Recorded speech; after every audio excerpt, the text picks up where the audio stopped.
Mom called me trash at Christmas, all because I became more successful than my golden brother and expected me to just laugh. I didn't laugh. I didn't yell. I just packed my bags in complete silence. Dad said, "You're overreacting."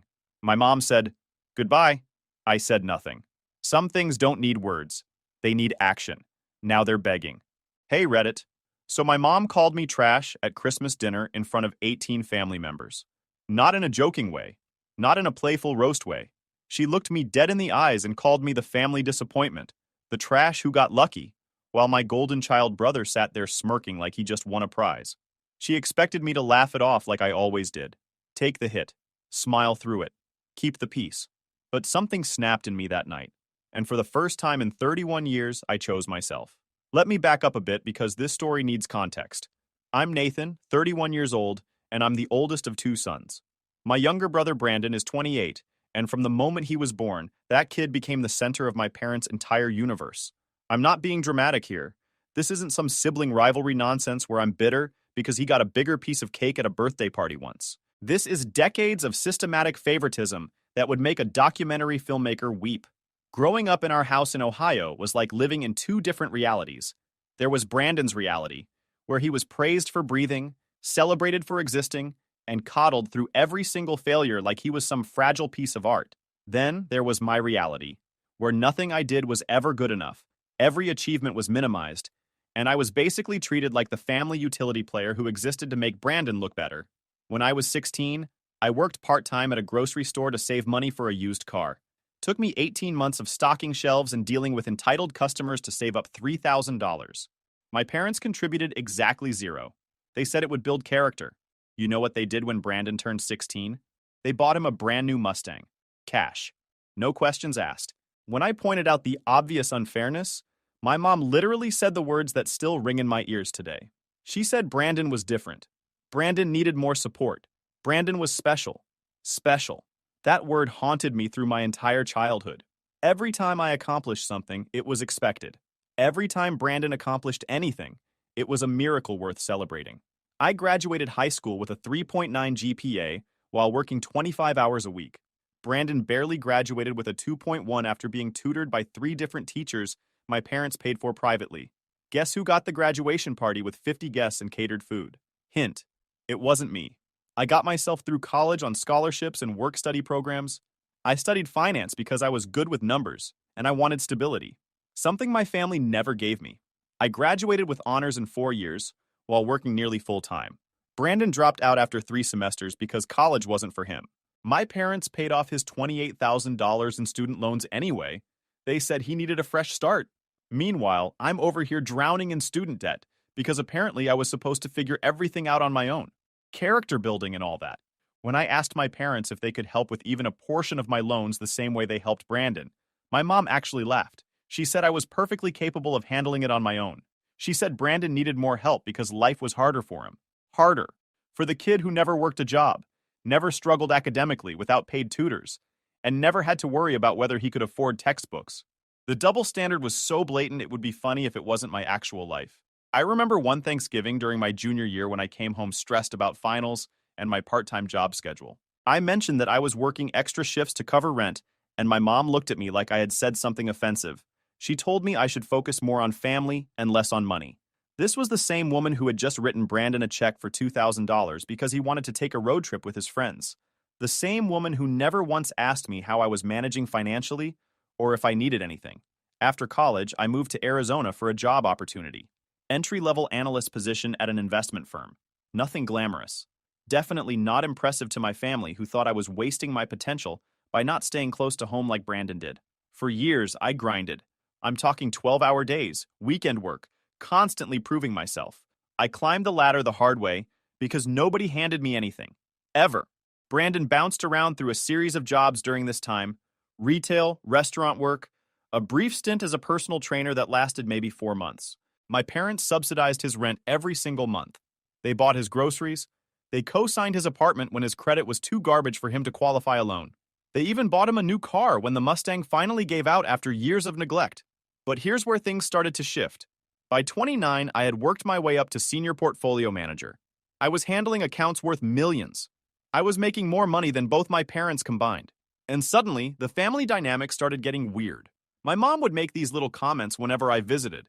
Things like asking if I really needed such a nice apartment, or questioning whether my job was stable enough, or suggesting that maybe I was working too hard and should slow down like Brandon, who had found peace in simplicity. Peace in simplicity.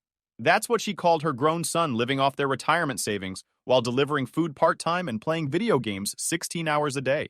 Brandon never said anything directly, but I could feel the resentment radiating off him every time I came home. The way he'd go quiet when I talked about work. The eye rolls when I mentioned anything about my life in Arizona. The comments about how some people just get lucky, while others have to struggle. Coming from the guy who had everything handed to him his entire life. The audacity was almost impressive. I tried to keep the peace for years. I really did. I sent money home when my parents complained about expenses. I bought Brandon birthday gifts he never acknowledged.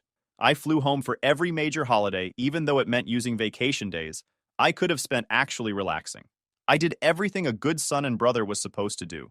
And none of it mattered, because in their eyes, I would always be the difficult one who left, the cold one who chose career over family, the one who needed to be knocked down a few pegs. Which brings us to last Christmas. The Christmas that changed everything. My company had just closed a major deal that I led. We're talking the biggest acquisition in the firm's history. My bonus alone was more than my dad made in 2 years. I wasn't going to brag about it because that's not who I am. But I was proud. For the first time in my life, I felt like I had actually made it. Like all those years of sacrifice and grinding had finally paid off. I flew home for Christmas with actual hope in my heart. Stupid, I know. But I thought maybe this year would be different. Maybe they would finally see me. Maybe they would finally acknowledge that their oldest son had built something real. My parents had invited the whole extended family. Aunts, uncles, cousins, grandparents. 18 people crammed into their modest house for Christmas dinner. The house was decorated like a holiday catalog, and my mom had been cooking for 3 days straight. Everything looked perfect from the outside. Brandon was there, of course, holding court in the living room like he always did. He had a new girlfriend named Ashley who seemed nice enough. She was a dental hygienist who clearly had no idea what she was getting into with my family. Brandon was telling some story about his new job opportunity that turned out to be an MLM he had just joined. My parents were nodding along like he had just announced he cured cancer. When I walked in, the reception was lukewarm at best. A few quick hugs, some obligatory questions about my flight. Then everyone went back to focusing on Brandon and Ashley and the amazing business opportunity that was definitely not a pyramid scheme. I found myself standing alone by the appetizer table within 10 minutes of arriving. Classic. Dinner started around 6. My mom had outdone herself with the spread. Turkey, ham, all the sides, multiple desserts. We all squeezed around the extended dining table that barely fit in the room. I ended up wedged between my Aunt Carol and my cousin's husband, who I had met maybe twice. The seating arrangement felt intentional. Brandon was positioned at the center of the table, right between my parents, like a throne had been reserved for him. Ashley sat next to him looking impressed by everything, probably because she didn't know any better yet. The conversation flowed the way it always did at these things. Catching up, asking about kids, complaining about weather and politics and gas prices. Brandon dominated most of the discussion, talking about his new business venture like he was already a millionaire. My dad kept nodding enthusiastically, throwing in comments about how Brandon had finally found his calling. My mom beamed at him like he was announcing a Nobel Prize rather than an obvious pyramid scheme. Nobody asked me much of anything. Par for the course. I mostly listened and ate, which was fine. I had stopped expecting attention at family gatherings years ago. You learn to make yourself small when you grow up being treated as an afterthought. Then my grandmother, bless her heart, decided to bring me into the conversation. She asked how work was going. Simple question, innocent enough. I gave a modest answer about how things were going well, how we had a good year, how I was grateful for the opportunities I had. I wasn't bragging. I wasn't showing off. I was just answering a direct question from my 82-year-old grandmother, who genuinely wanted to know about my life. That's when my mom decided to interject. She laughed this cold, performative laugh and said something that made the entire table go silent. She said it was funny how the family trash ended up pretending to be successful. She said I must have fooled a lot of people to get where I was, because it certainly wasn't talent or hard work. She said Brandon was the one with real potential, and I just got lucky because I was willing to abandon my family for money. 18 people. 18 people heard my mother call me trash, call me a fraud, dismiss everything I had accomplished as luck and deception. My grandmother looked mortified. A few of my cousins shifted uncomfortably in their seats. My dad stared at his plate like it was the most interesting thing in the world. And Brandon? Brandon smirked. That little smirk that said he had won. That said no matter what I accomplished, I would always be beneath him in our mother's eyes. For a moment, I felt that familiar urge to smooth things over, to laugh it off, to make a self-deprecating joke that would diffuse the tension and let everyone pretend nothing happened. That's what I had done my entire life. Take the hit, keep the peace, protect everyone else's comfort at the expense of my own dignity. But something was different this time. Maybe it was the years of accumulated disrespect. Maybe it was the fact that I had just accomplished something genuinely significant and it still wasn't enough. Maybe it was seeing that smirk on Brandon's face one too many times. Whatever it was, something in me went cold. Not angry, not sad, just cold. Like a switch flipped and suddenly I could see everything clearly for the first time. I didn't say anything. I just set down my fork, stood up from the table, and walked upstairs to the guest room where my bag was. I could hear the confused murmurs starting below me. My mom calling out, asking where I was going, her voice already shifting to that defensive tone she used when she knew she had crossed a line but wasn't willing to admit it. I packed my bag methodically. Clothes, toiletries, the book I had brought for the flight, chargers. Everything went back into the suitcase with calm, deliberate movements. No rushing, no dramatic gestures, just a man collecting his belongings. By the time I came back downstairs with my bag, half the table had gotten up. My dad intercepted me in the hallway, his face a mixture of embarrassment and frustration. He told me I was overreacting. He said my mom didn't mean it like that. He said I was being dramatic and ruining Christmas for everyone. I looked at him for a long moment. This man who had watched his wife tear me down for 31 years and never once intervened. This man who had funded my brother's failures while letting me struggle alone. This man who was now telling me that my reaction to being publicly humiliated was the problem. I didn't argue. I didn't explain. I just walked past him toward the front door. My mom was waiting there, her arms crossed, her expression a bizarre combination of indignation and something that might have been fear. She said that if I walked out that door, I was making a choice. She said I was showing everyone exactly who I really was. She said goodbye like it was a threat, like she expected me to crumble at the possibility of losing her approval. I stopped at the door. I looked at her. I looked at Brandon standing behind her with that permanent smirk.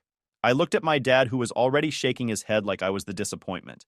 I looked at the family members gathered in the living room, watching this unfold like it was reality television.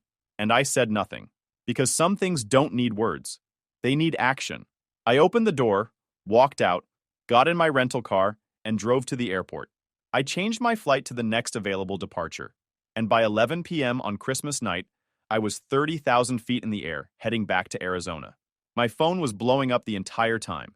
Texts from my mom ranging from anger to guilt-tripping to fake concern. Messages from my dad telling me to stop being childish. A single text from Brandon that just said, "Nice tantrum, bro." I read every single one. Then I turned my phone off and ordered a ginger ale from the flight attendant. For the first time in my life, I felt free. The weeks after Christmas were interesting. I went back to work. I focused on my job. I hit the gym harder than I had in years. I reconnected with friends I had been neglecting. I did all the things that people say you're supposed to do when you're working through something difficult. But I didn't reach out to my family, not once. My mom's messages evolved over those first few weeks. The initial anger gave way to guilt trips. The guilt trips gave way to passive-aggressive comments about how she hoped I was happy destroying the family. Then those gave way to silence for about a week. Then the silence gave way to tentative olive branches that weren't really olive branches at all. Messages asking if I was okay, but carrying the subtext that I should apologize for overreacting. My dad texted me exactly twice. Once to tell me that my mom was really upset and I should call her. Once to say that he hoped I knew what I was doing by cutting off my family. Both messages made it clear that he saw me as the problem, that my reaction to being publicly humiliated was somehow worse than the humiliation itself. Brandon didn't reach out at all after that initial text, which honestly tracked. Why would he? His position in the family hierarchy remained secure. If anything, my absence probably made him feel more validated. I didn't respond to any of them, not because I was being petty or playing games, but because I genuinely had nothing to say. What was there to discuss? My mother called me trash in front of 18 people and expected me to laugh. My father told me I was overreacting. My brother smirked like he had won some competition I didn't even know we were playing. These weren't people who misunderstood me. These were people who understood exactly who I was and chose to diminish me anyway. The silence stretched into January, then February. By March, I had gone 3 months without speaking to any member of my immediate family. It was the longest I had ever gone, and honestly, it was the most peaceful I had felt in years. I spent those months rediscovering who I was outside of my family's shadow. Turns out, I actually liked myself when I wasn't constantly being compared to Brandon, or made to feel like an outsider in my own family. I picked up hobbies I had abandoned years ago, started reading for pleasure again, took up hiking because Arizona has some incredible trails, and I finally had the mental energy to enjoy them. I even started cooking more, something I had always wanted to do but never had time for, when every ounce of my energy was going toward work and managing family stress. The peace was transformative. I slept better. I laughed more. I stopped having that constant knot in my stomach that I had carried around for so long I forgot what it felt like to not have it. I realized how much of my life had been spent in survival mode, always bracing for the next criticism, the next comparison, the next reminder that I would never measure up no matter what I accomplished. My extended family started reaching out around February. My grandmother called to check on me, and I actually answered because she had never been part of the problem. She told me she was proud of me, that she understood why I left, and that she had given my mother an earful after I walked out. Apparently, half the family thought my mom had crossed a line. The other half thought I should just get over it. Family dynamics are fun like that. My Aunt Carol, the one I had sat next to at dinner, sent me a long email apologizing for not saying anything in the moment. She said she was so shocked by what my mother said that she froze. She said she had always seen how differently I was treated and regretted never speaking up. It meant something to hear that, to know that at least some people had noticed. But the people who actually needed to reach out, my mom, my dad, Brandon, radio silence that actually meant something. Not the silence of reflection or remorse. The silence of waiting for me to blink first. Waiting for me to cave and come crawling back like I always had before. Work continued to go well. Actually, it went better than well. Without the emotional drain of managing my family's dysfunction, I had more energy to focus, more clarity, more drive. I got promoted again in April to vice president of our regional division. I was 31 years old running a team of 40 people, managing portfolios worth hundreds of millions. I bought a house in May. Nothing crazy, but nice. 3 bedrooms, a pool, in a good neighborhood with actual community. I adopted a dog from the shelter, a 2-year-old German Shepherd mix named Duke, who became my best friend almost overnight. I started dating someone I met through a mutual friend. Her name was Rebecca, and she was an architect who had no patience for family drama because she had cut off her own toxic parents years ago. We understood each other in ways that felt rare. Life, for lack of a better word, was good. Actually good. Not the performative good I used to present to family members who didn't care anyway. Genuinely, authentically good. And then June happened. I found out through my grandmother that Brandon's MLM had imploded. Shocking, I know. Turned out the business opportunity was actually a predatory scheme that collapsed when federal regulators got involved. Brandon had not only lost all the money he invested, but had also convinced several family friends to join, resulting in multiple people threatening legal action against him. But that wasn't the best part. Brandon had apparently been living way beyond his means for months, expecting the MLM money to eventually start flowing. Credit cards maxed out, rent unpaid, loans taken out against basically anything he could leverage. When everything collapsed, he was left with nothing. Less than nothing. He was in debt to the tune of about $60,000, with no real job prospects and a reputation in our hometown as the guy who scammed people into a pyramid scheme. My parents, who had been funding his lifestyle for years, were suddenly faced with a choice: bail him out again and drain what was left of their retirement savings, or let him face the consequences of his own decisions for the first time in his life. They tried to bail him out. Of course they did. But the hole was too deep this time. They paid off some of the more threatening creditors, covered his rent for a few months, and then hit a wall. My dad was forced to come out of retirement and take a part-time job at a hardware store. My mom started doing bookkeeping work from home for local businesses. At their ages, they were grinding just to keep Brandon afloat. Meanwhile, Brandon moved back into their house because he couldn't afford to live on his own. The golden child, nearly 30 years old, was back in his childhood bedroom with his parents working to support his failures. I heard all of this secondhand. From my grandmother, from Aunt Carol, from the family grapevine that somehow kept me in the loop even though I hadn't spoken to my parents in 6 months. I'm not going to pretend I didn't feel some satisfaction hearing about Brandon's downfall. I'm human. After 3 decades of watching him fail upward while I clawed for every inch, there was a certain poetic justice to seeing reality finally catch up with him. But I also didn't feel the need to gloat. I didn't reach out to say I told you so. I didn't insert myself into their crisis. I just continued living my life, building my career, spending time with Rebecca and Duke, enjoying the peace I had fought so hard to find. Then the messages started. My mom reached out first, not with an apology, not with any acknowledgement of what she had said at Christmas, but with a request. She wanted to know if I could help them out financially, just temporarily, just until they got back on their feet. She said family helps family. She said she knew things had been difficult between us, but surely I wouldn't abandon them when they needed me most. The audacity was almost impressive. This woman had called me trash 6 months ago, had never apologized, had never acknowledged that she did anything wrong, and now she was asking me for money because her golden child's failures had finally caught up with everyone. I didn't respond.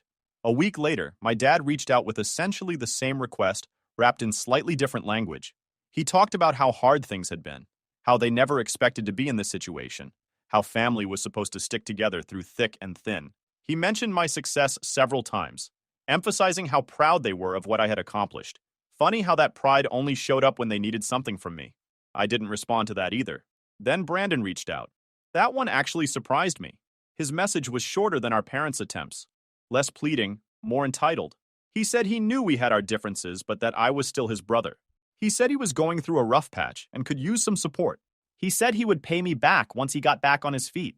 He even threw in a comment about how I had always been the smart one, and he was just trying to learn from my success. I read that message 3 times, looking for any hint of genuine remorse, any acknowledgement of the years of mistreatment, any sign that he understood why I had walked away. There was nothing. Just a golden child expecting the universe to provide for him once again, this time through the brother he had spent 30 years looking down on. I didn't respond to that one either. By August, the radio silence from my end was driving my family crazy. I know this because my grandmother told me, and because the messages had evolved from requests to demands to outright guilt trips. My mom sent me a message calling me selfish, saying she couldn't believe she raised someone so heartless, saying I was abandoning my family in their time of need when they had always been there for me. That last part almost made me laugh out loud. Always been there for me? In what alternate reality? My dad tried a different approach. He sent me a long message about how he was disappointed in the man I had become, how success had changed me, how he remembered when I was a little boy who cared about family above everything else. He said he hoped I would find my way back to who I really was before it was too late. Brandon's messages got more aggressive.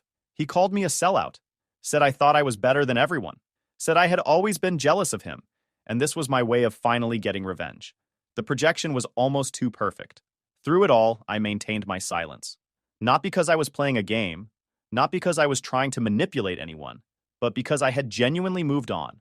Their chaos wasn't my responsibility. Their financial problems weren't my concern. Their emotional needs weren't mine to manage. Then my mom showed up at my house. I don't know how she got my address. Probably from one of the extended family members who I had trusted to respect my boundaries. I came home from work on a Tuesday evening to find her sitting on my front porch, looking older and more tired than I remembered. Duke was going nuts inside, and I took a moment to compose myself before approaching. This was the first time I had seen her face to face since Christmas. Nearly 8 months of silence, and here she was, uninvited, on my doorstep. She stood up when she saw me coming. There were tears in her eyes. She started talking before I even reached the porch, words tumbling out about how sorry she was, how she didn't mean what she said at Christmas, how she was just stressed and took it out on me, how she had always loved me even if she didn't show it right. I let her talk. I stood there on my own walkway, keys in hand, and let her get it all out. The apologies, the excuses, the justifications, the tears, the pleas. She talked about how hard things had been since I left, how my absence had created a hole in the family, how she lay awake at night wondering where she went wrong, how she never realized how much her words could hurt until she saw me walk out that door on Christmas. It was a masterful performance, honestly. If I hadn't lived through 31 years of her behavior, I might have believed it. But I knew my mother. I knew how she operated, and I knew that tears from her usually preceded a request for something. When she finally stopped, I asked her one question. I asked her why she was really here. The tears stopped almost immediately. Her expression shifted, and there it was. The real reason. They needed money. Brandon's situation had gotten worse. There were legal issues now. Potential lawsuits from people he had recruited into the MLM. They were facing financial ruin, and they needed my help to prevent it. I nodded slowly. I told her I understood. I told her I appreciated her coming all this way. Then I told her no. Not angrily, not vindictively, just honestly. I said I wasn't going to bail out Brandon or fund a lifestyle they couldn't afford. I said if they needed financial advice, I could recommend some professionals who might help them restructure their debts. But I wasn't going to write a check to make their problems disappear. She tried arguing, pleading, guilting. She brought up everything she could think of. How she carried me for 9 months. How she sacrificed for me when I was young. How family was supposed to mean something. I asked her what family meant when she called me trash in front of everyone. What family meant when she spent 30 years favoring Brandon, while I had to earn everything on my own. What family meant when she never once acknowledged my accomplishments, unless she needed something from me. She didn't have answers. Just more tears. More deflection. More attempts to make me feel guilty for having boundaries. I told her she was welcome to stay at a hotel in town if she needed rest before traveling back. I offered to pay for one night as a courtesy. But I made it clear she wasn't staying at my house and that no amount of showing up uninvited was going to change my decision. She left without taking me up on the hotel offer. I watched her rental car disappear down my street, and I felt nothing. No guilt, no sadness, no second guessing. Just the calm certainty that I had made the right choice. The months that followed my mom's visit were interesting. The family divide became permanent. Those who supported my decision maintained their relationships with me. Those who thought I was being cruel gradually stopped reaching out. And honestly, both outcomes were fine with me. My parents continued struggling. They sold their house and moved into a smaller apartment. My dad's part-time job became full-time. My mom's bookkeeping work expanded. They were, for the first time in their lives, facing actual financial consequences. Brandon bounced around for a while, couch surfing with friends. Brief stints at various jobs. Ashley had dumped him sometime around July when it became clear his business opportunity was actually a financial disaster.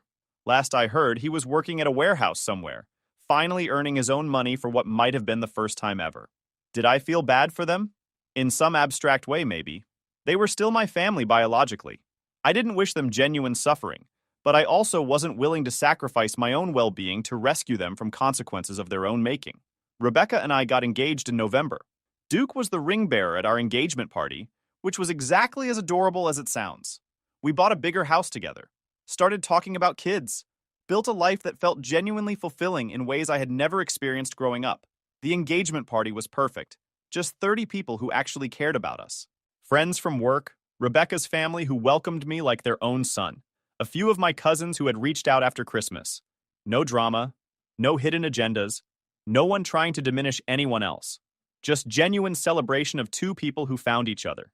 Rebecca's parents flew in from Oregon for the occasion. Her dad pulled me aside at one point and told me he was glad his daughter found someone who understood the importance of boundaries. He knew about my situation because Rebecca had told them, and instead of judging me for cutting off family, they respected me for it. It was the first time I had experienced what supportive in-laws could feel like. The contrast with my own family was stark. We spent that winter planning our future, not just the wedding, but everything, where we wanted to live long-term, how many kids we might want, what kind of life we wanted to build. These conversations felt easy with Rebecca because neither of us carried the baggage of trying to please people who would never be satisfied. We were building something new, something ours, something that wasn't weighed down by generational dysfunction. My grandmother passed away in February of the following year, peacefully, in her sleep, at 83 years old.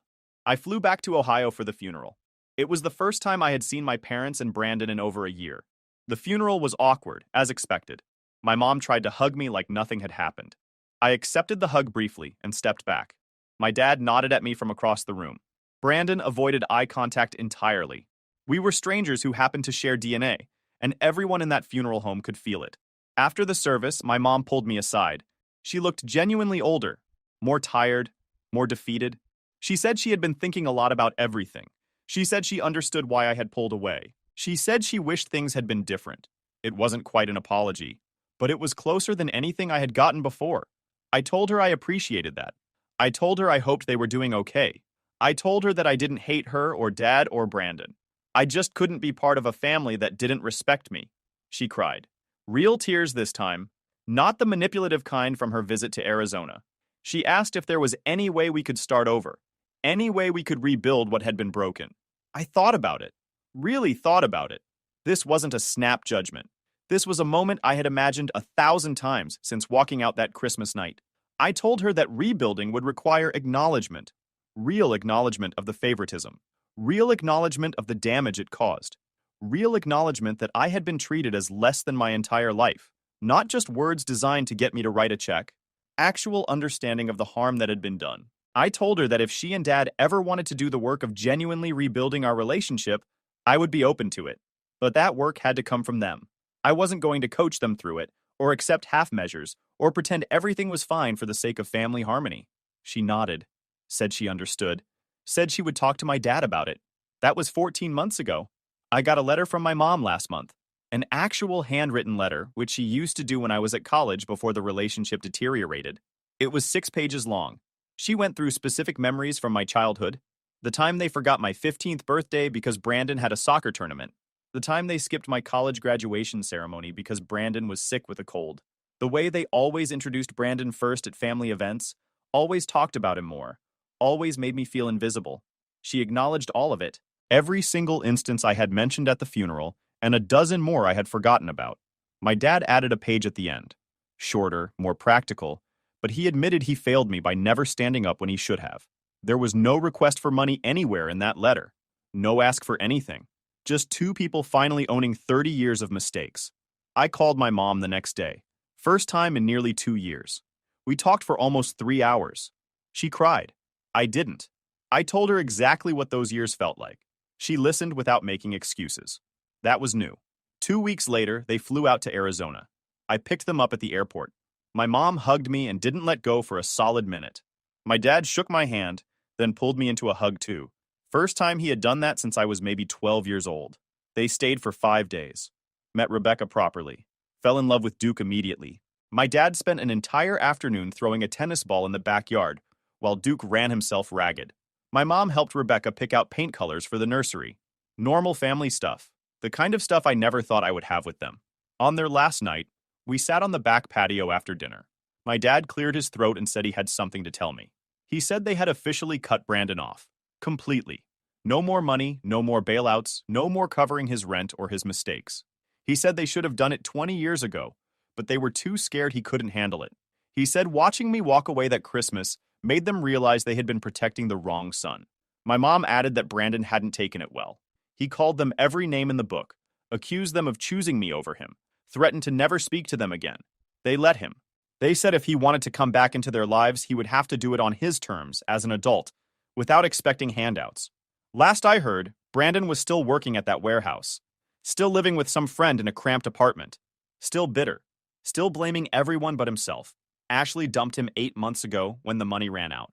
He tried reaching out to me once, about 3 months back, asked if I could loan him $5,000 to start a new business venture. I didn't respond.